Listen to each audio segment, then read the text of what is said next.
আমি সেই মেয়ে, বাসে ট্রেনে ট্রামে রাস্তায় যাকে আপনি রোজ দেখেন, যার শাড়ি, কপালের টিপ, কানের দুল আর পায়ের গোড়ালি আপনি রোজ দেখেন, আর আরো অনেক কিছু দেখতে পাওয়ার স্বপ্ন দেখেন।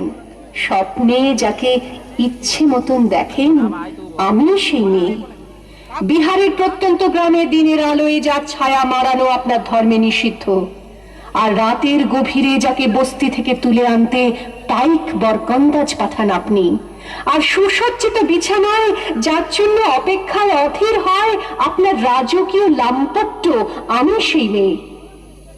আমি সেই মেয়ে, আসামের চা বাগানের ঝুপড়ি কামিন বস্তি থেকে যাকে আপনি নিয়ে যেতে চান সাহেবী বাংলোয় মধ্যরাতে, ফায়ার প্লেসের ঝলসে ওঠা আলোয় মোদির চোখে দেখতে চান যার অনাবৃত শরীর, আমি সেই মেয়ে। রাজস্থানের শুকনো উঠোন থেকে পিপাসার জল আনতে যাকে আপনি পাঠিয়ে দেন 10 মাইল দূরের সরকারি ইদারায়, আর 20 মাইল হেঁটে ক্লান্ত বিধ্বস্ত যে রমণী ঘরা কাখে ঘরে ফিরলেই যাকে বসিয়ে দেন চুলার আগুনের সামনে আপনার রুটি বানাতে, আমি সেই মেয়ে। আমি সেই মেয়ে যাকে নিয়ে আপনি মগ্ন হতে চান গঙ্গার ধারে কিংবা ভিক্টোরিয়ার সবুজে কিংবা সিনেমা হলের নীল অন্ধকারে, যার চোখে আপনি এঁকে দিতে চান ঝুটো স্বপ্নের কাজল, আর ফুরিয়ে যাওয়া সিগারেটের প্যাকেটের মতো যাকে পথের দুপাশে ছুঁড়ে ফেলে আপনার ফুল সাজানো গাড়ি শুভ বিবাহ সুসম্পন্ন করতে ছুটে যায় শহরের পথে। কোণে দেখা আলোর গোধূলিতে একা দাঁড়িয়ে থাকা, আমি সেই মেয়ে। আমি সেই মেয়ে, এমনকি দেবতাও যাকে ক্ষমা করেন না, অহংকার আর শক্তির দম্ভে যার গর্ভে রেখে যান কুমারীর অপমান, আর চোখের জলে কুন্তি হয়ে নদীর জলে ভাসিয়ে দিতে হয় কর্ণকে, আত্মজকে। আমি সেই মেয়ে।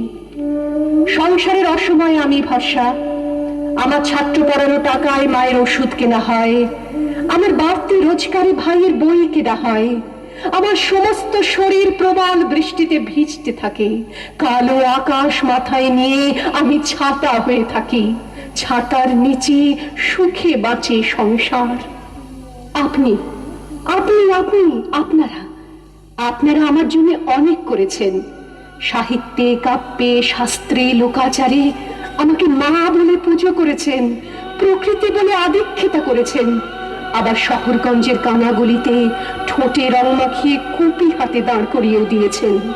হ্যাঁ, আমি সেই মেয়ে। একদিন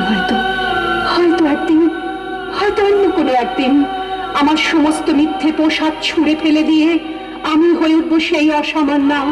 খোলা চুল, মেঘের মতো থাকবে আমার খোলা পিঠ, দু চোখে জ্বলবে ভীষণ আগুন, কপাল ঠিকরে বেরোবে ভয়ঙ্কর তেজরশ্মি, হাতে ঝলসে উঠবে সেই খড়গ, দু পায়ের নুপুরে বেজে উঠবে রণদুন্দুভি, নৃশংস অট্টহাসিতে ভরে উঠবে আকাশ, দেবতারাও আতঙ্কে স্তব্ধ হয়ে বলতে থাকবে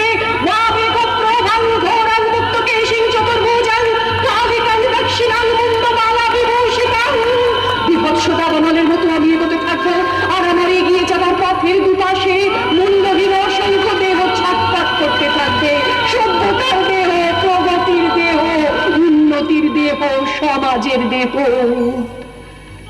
হয়তো আমি সেই নেই, হয়তো বা